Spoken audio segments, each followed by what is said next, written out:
Libra rising. How you doing, Libra? This is your reading for the Scorpio full moon that's happening on the 12th of May 2025, which happens to be today. It may be that I'm recording at the exact moment of the full moon because it is 7 minutes past 4 and this moon here in the UK is at 4 minutes to 5. So we'll see. It might not be. But the ascendant at the time of recording is in the sign of Libra. So we're bringing in big Libra energy. Itala di shenima. And I work with 6-month cycles. So you're not missing out on any of the big energy that's going to come through in this reading to offer up support for you up until the new moon in Scorpio. Itala di shenima di anima. My name's Chloe. I work with card divination, astrology, and I channel multi-dimensional energies through my body. You just heard some vocal light language. You're seeing some physical light language. Now, this is bringing in healing, attunement, and activation codes from my guides and my support team for you today, my lovely Libras.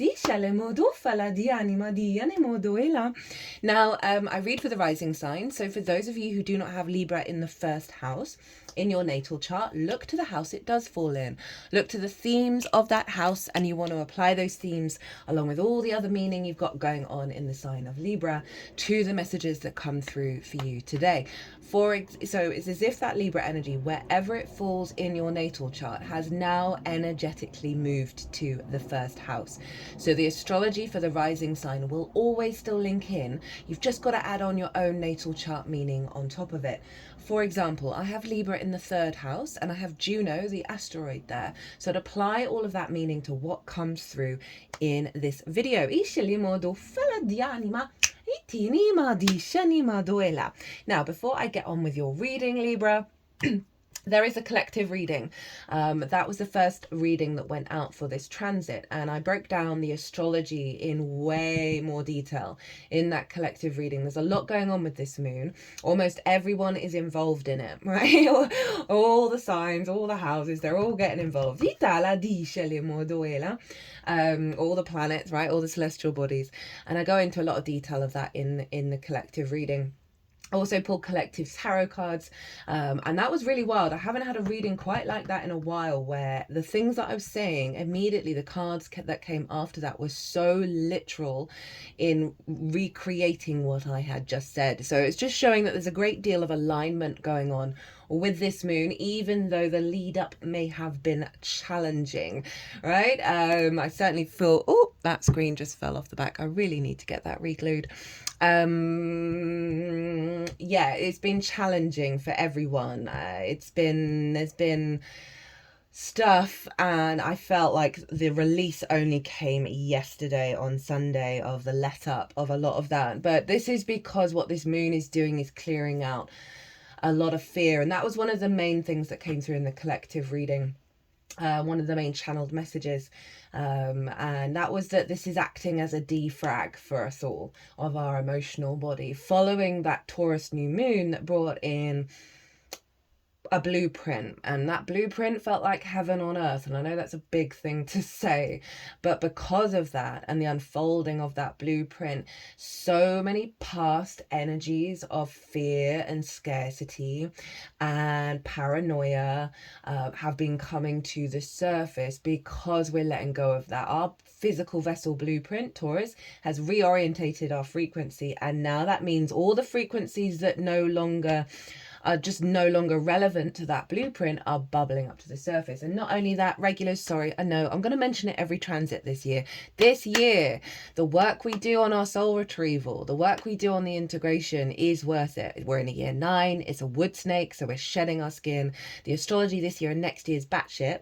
Absolutely crazy. We are in a frequency that hasn't happened for 12,000 years. That's going to be exact at the beginning of next year. Neptune, Saturn moving into Aries for the final time, conjunct each other at 0 degrees. Anyway, it's worth it. All these challenges, all these difficulties, hold the line. It's why I like to tap into the most integrated and expansive intention of the transits, because it helps give us perspective of the challenges, right? Of what's underneath that, what root energy is there, that is genuinely helping us integrate at a deeper level and be more at peace, even though it hasn't felt like there's been peace for quite some time. So this leads me to the tarot. So we're going to get 3 cards from this deck. I'm going to be shuffling while I'm talking about the astrology. The first card is going to be what is being let go with this full moon. What's been defragged, right? If you don't know what that is, I talk about it in a collective reading, or go Google it. You need to do it for all your electrical equipment. And we are electromagnetic beings. Essentially, it's clearing out the dead code, clearing out the code that isn't really attached to anything anymore, but is still there and is blocking the new code from being in alignment. So we're going to pull a card and we're going to see what's been cleared out.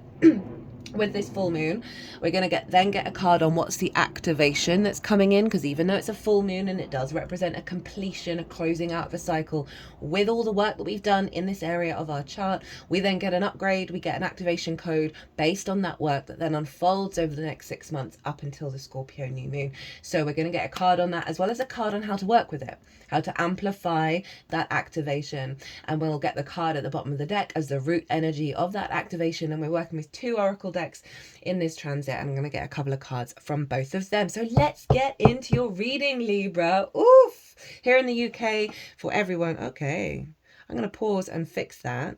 Interesting that fell over, and I'll explain why. So that image there is a Sri Yantra, and it represents the blending of the masculine and feminine within us. And on the other side is a labyrinth. And the fact that it fell over and hid and fell onto the labyrinth side with the Sri Yantra coming up really does signify that you are coming out of the maze and you are coming into integration.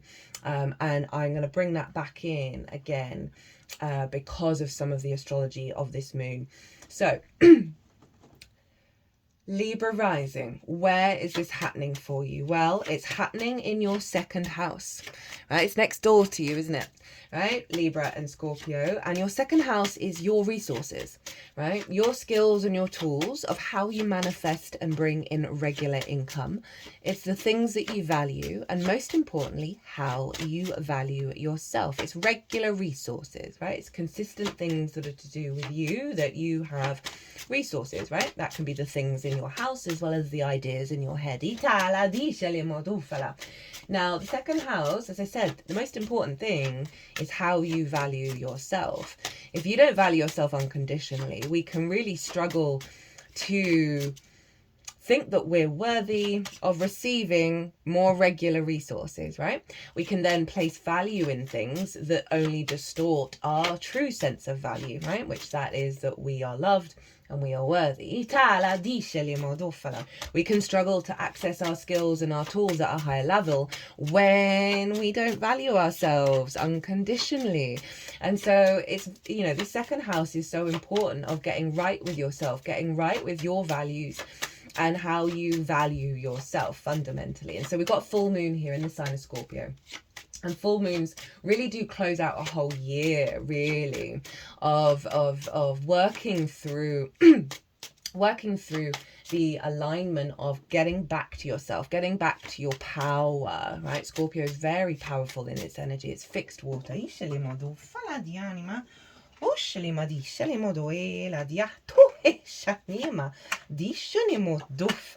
Libra. So it's been happening. It's very different to the Taurus new moon transit, where all the cards were really stubborn in coming out. Whereas this time, right at the beginning, as I'm talking, all the cards come out all together. And this spread is, I think, is one of the most powerful spreads I've done so far.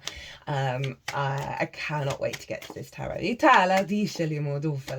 So, yeah, this is closing out a completion of the paranoia around whether you're good enough. Or at least a really big chunk of it, right? We're always going to have little tendrils that we're to work with, but this feels very sort of final of closing a door on the lack of value, right? And really, because as I said, it's clearing out a lot of fear, a lot of scarcity, a lot of paranoia around, resources, regular resources. We can be in abject fear over whether we're going to get enough resources to make sure that we have got a roof over our head, all that kind of stuff. And so a full moon in your second, you can see you may find that other people are telling you that you're really good at your job, that they really value you. Your emotional body might feel very nourished around this full moon in regards to that. The moon represents our emotional body, our intuition, whether our needs are being met or not, how to give and receive nourishment. And this is getting an upgrade in regards to you being intuitively guided to connect to things that match your true soul's frequency, your true value. Within lots of inspirational ideas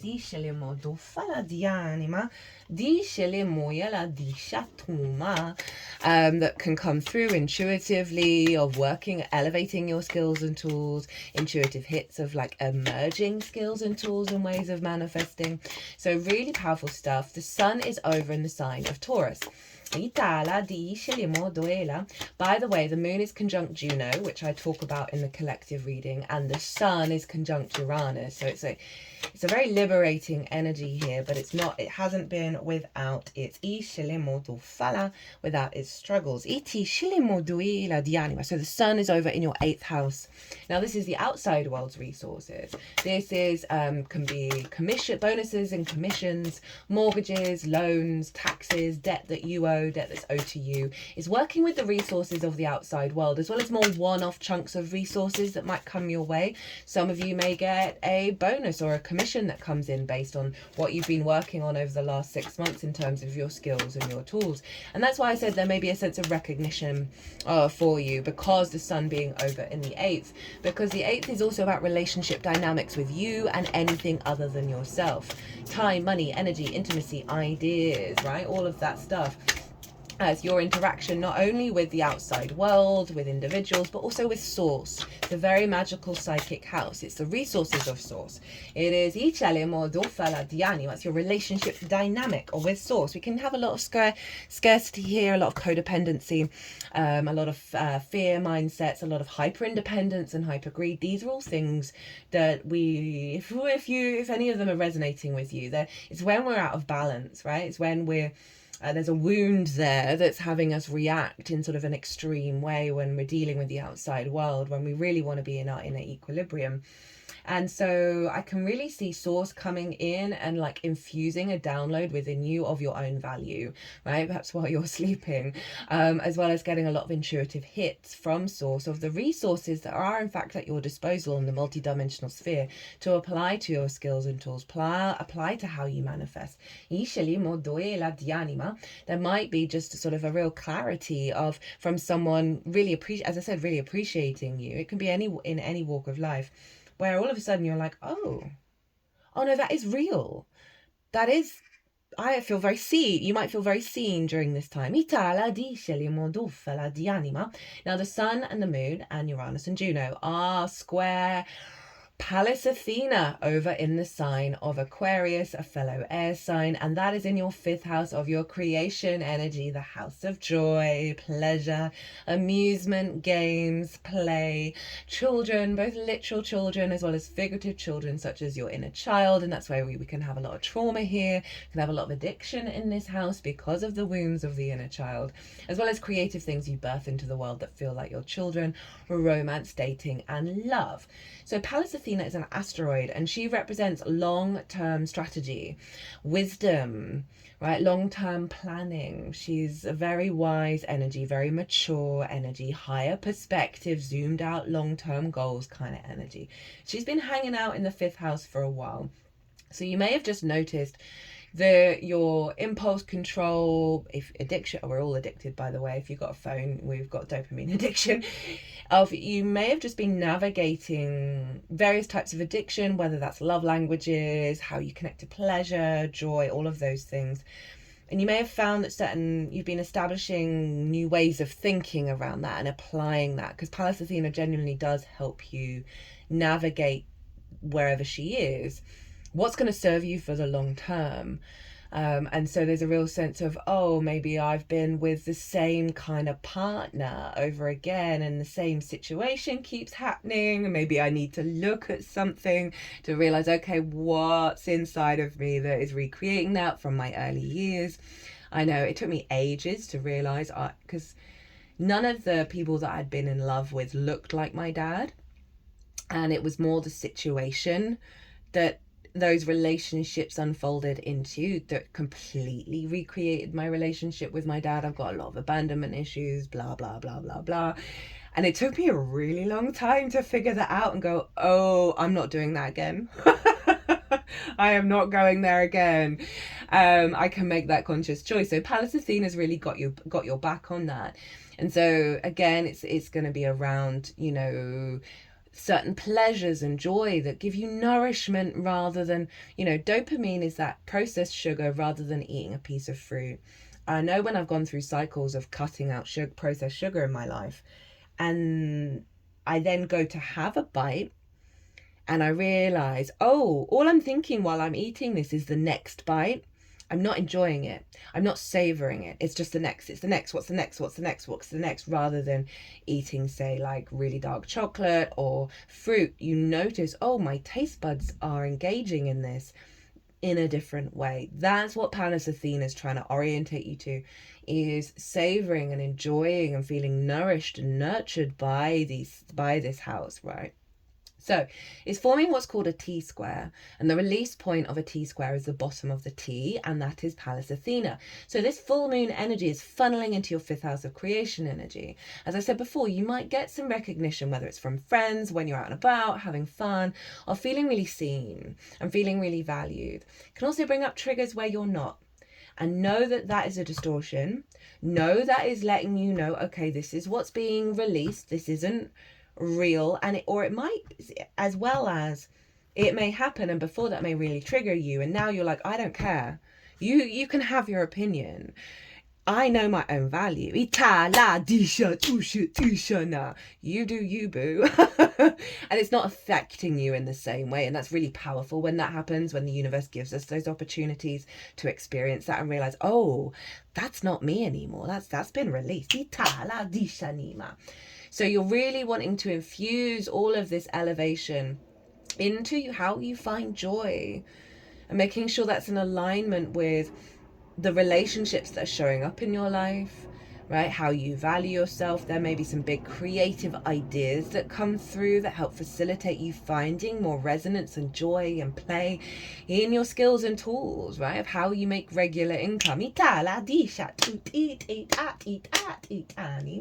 Now, if you've got things at later degrees of Leo, this moon's happening at 22 degrees of Scorpio and Taurus respectively. So if you've got things around those degrees of Leo, you're then turning this T-square into a grand fixed cross.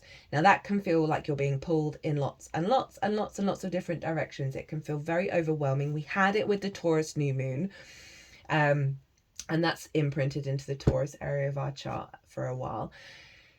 The trick with any grand cross is, if you are feeling overwhelmed, if you're feeling disorientated, hyper stimulated with all the stuff that's clamoring for your attention, it can bring conflict, drama, frustration, all of that good stuff.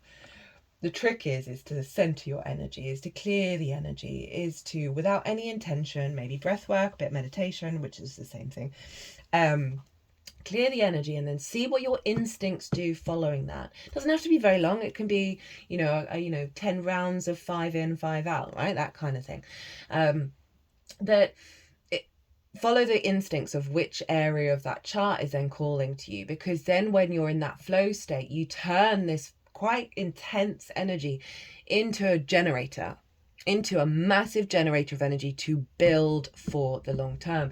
And Leo, for those of you who don't have things at later degrees of Leo, that Leo energy is still getting involved, because Mars traditionally rules Scorpio, and which is what I work with, which is what I've seen show up, and I only work with things that I see show up.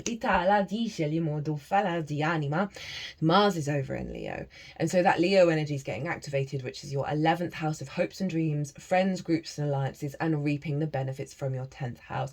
Mars in the 11th means you've got the motivation and drive and action to do the things that are in alignment alignment with your hopes and dreams. You may be spending more time with groups. You may notice that you're picking up on multi-dimensional resources, then you're then putting it into action, right? It's the house of good spirits. I love Mars in the 11th.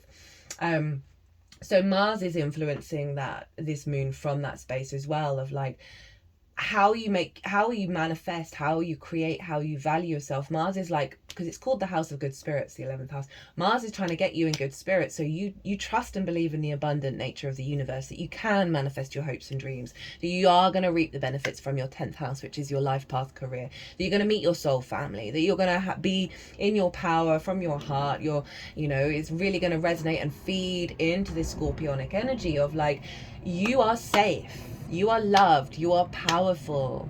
Step into that. Don't hide from it. Don't stay in the darkness without realizing you're the full embodiment of light.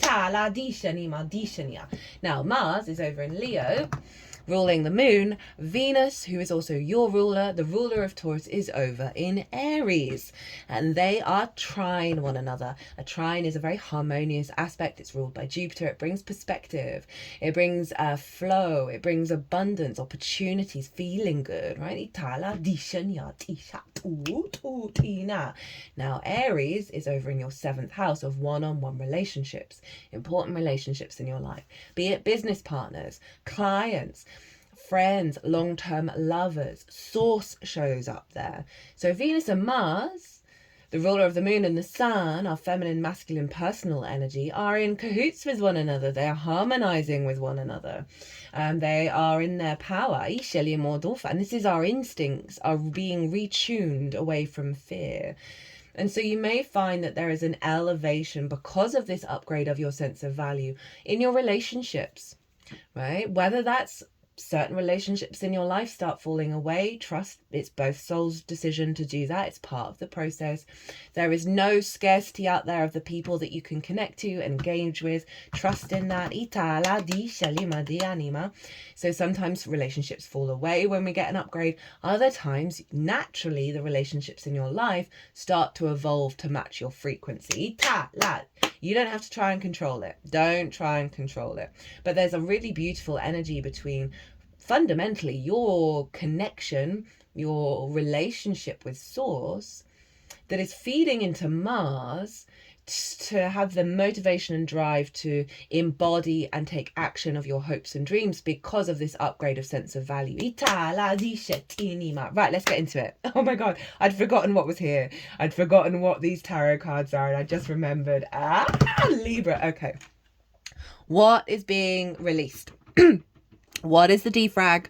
What is being let go of with this full moon? I think this is the first time the death card has turned up, and this is the Scorpio card. You've gone through a huge cycle of letting go of things that have an authority over you that do not serve you.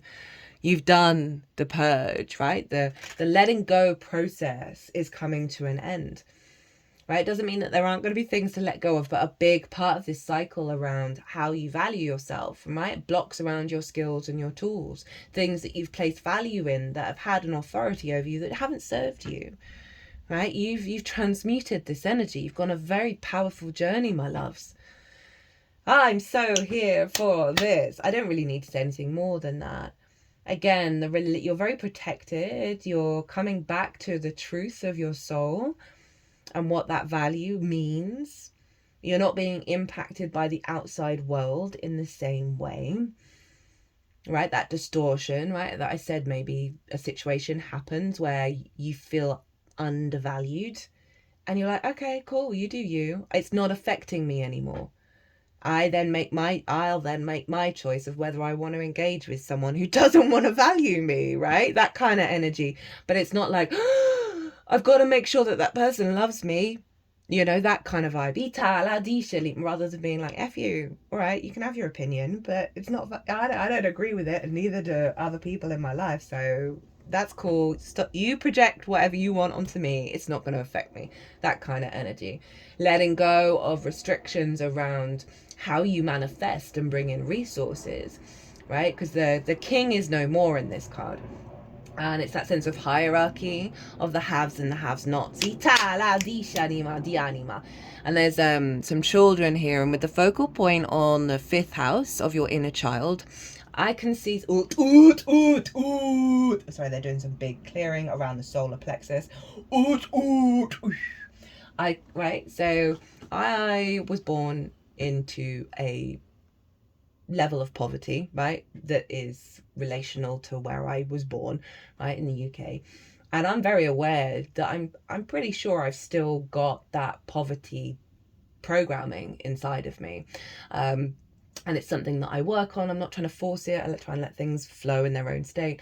But this very much feels like, because of this card and the imagery on it, and Pallas Athena over in the 5th, is letting go of I don't want to say all of it, because it's gonna vary, but a significant something that has had such a sort of death grip over you in regards to that capacity to bring in abundance because of the inner child, right? I feel very strongly in that clearing that they wanted to do was in harmony with this feeling that I'm feeling.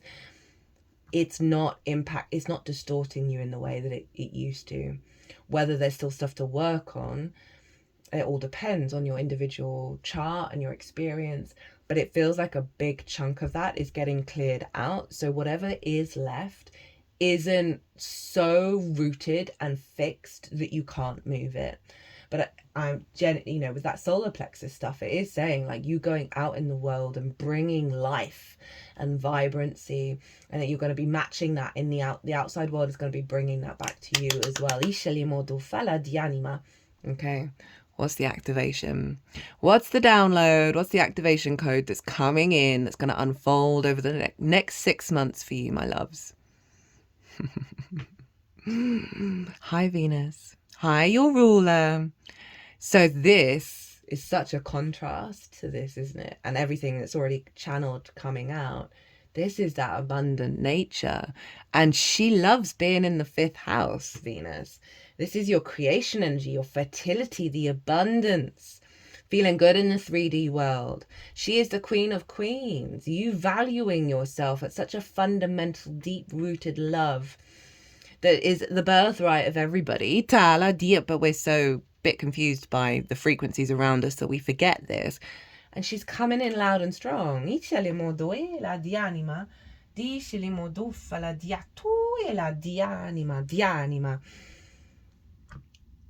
I mean, I really don't need to say very much at all. This is fertile energy. This is birthing new ideas, new skills, new tools.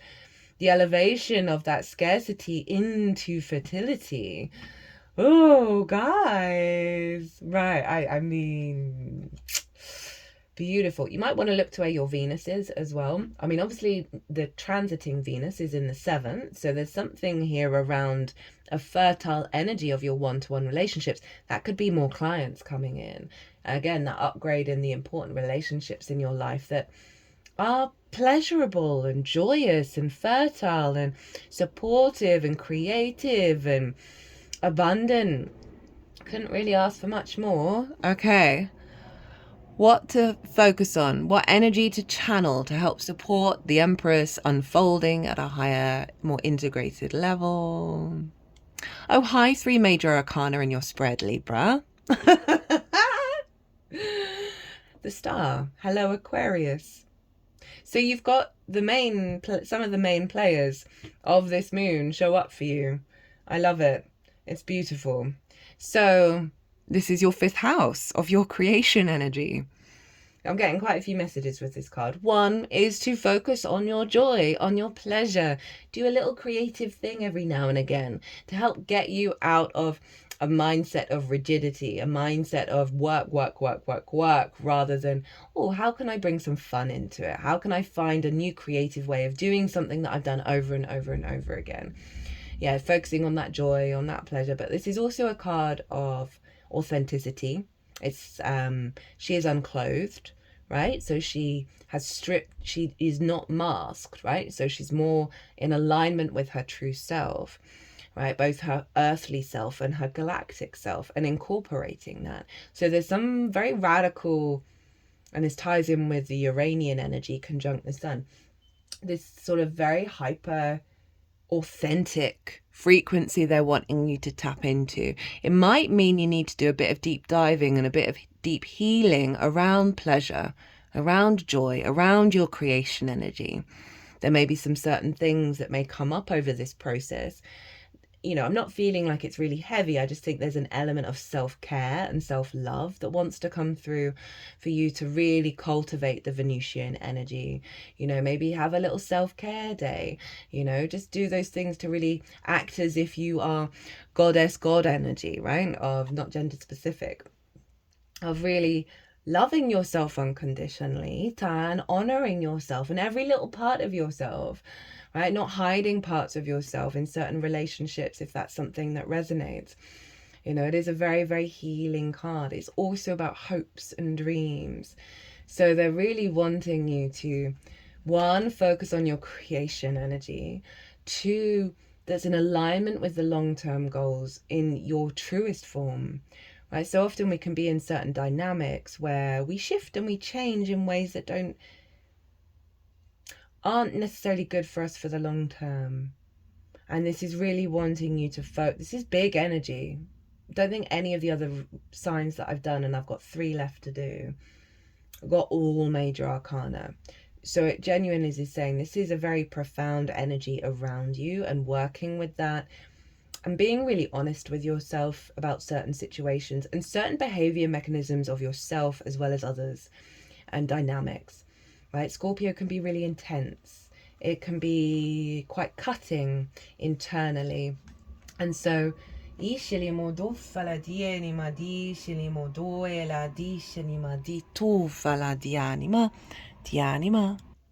so I just had to pause for a second.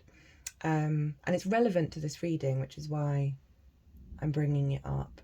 I just got a message where I felt really seen, and that I am bringing joy into somebody else's life. And so it's funny that this is coming through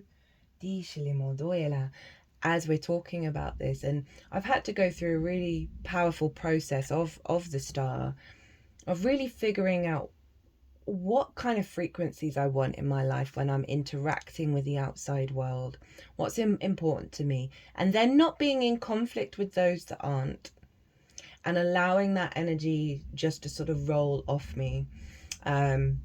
So that might be relevant to some of you, but it's very interesting that as I'm doing this reading, we're just heading up to this full moon, that I get a message that's very akin to this dynamic right here of not expecting the same patterns over and over again. I've tried to really train myself out of that, and the universe showing up and showing different frequencies when you stop ruminating and going into paranoia. And that ties into what I was just saying about Scorpio being can be super intense.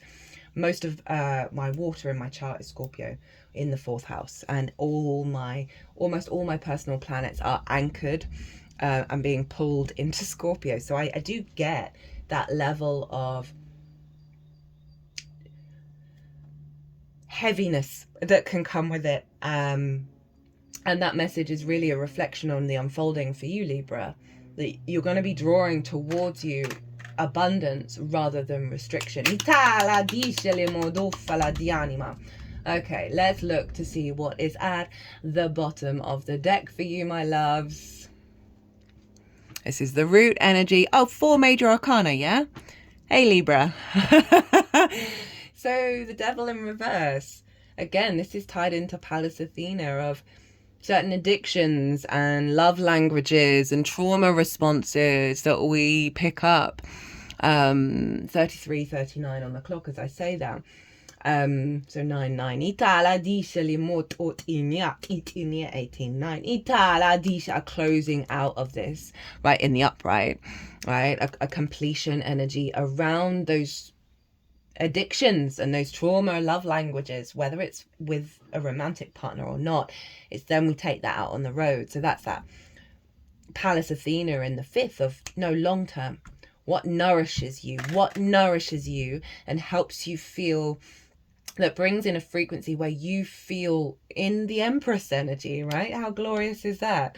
I don't really feel like I need to say look, 4 major arcana, Libra. Isha anima. Isha toela dianima or toela. Okay, right. Okay, that's funny. I just wanted to check what number that was so I can get the book open. From Rainbow Brainskull, which I love using in the Scorpio readings because, well, here's the skull, here's the death card. 33, and I felt called to say 33, 39 on the clock. 3 is the goddess number. 3 is the number for the Empress in the major arcana. Venus has got your back, Libra. This is so loud. I'm loving it. You're never more than half a step away from being back in the flow. The creative force is all around you all the time. It's time to find your way back and dive in. It's not far from where you sit now. After all, it's the creative force. I mean, that just sums up everything. And that ties into the kind of negativity that Scorpio can really pull us into. It's very powerful. It's a very powerful tool. Without it, we would not be who we are without it. But I love that. It's like, oh, if you get in that loop, all you need to do is just take one step, redirect back to the flow, rather than the restriction, rather than the pain. Okay, final card. The Inner Power Oracle. I'm using this because the astrology is wild. It's hardcore, right? It's not been easy. So this is a bit of self-care, because we should be self-caring so much right now. So let's see what you've got. Interesting. I practice shadow work to leave behind what no longer serves me and move forward from a place of strength. I mean, that really does sum everything up. And it is kind of highlighting that I was saying it's likely that some other stuff's going to come up because of the big clear out. And it's going to be really worth you being so loving and so kind with yourself. Strength, that's Leo, that's Mars up in Leo. The heart space. Oh, Libra. Okay, I'm leaving it there. I'm so overwhelmed with this energy in a beautiful way. This is so powerful, Libra. What an honor and a privilege to read for you. If you want a personal reading, my website is everywhere, or you can email me directly. Libra, be good to yourselves, be good to those around you, safe travels, and be well until we meet again.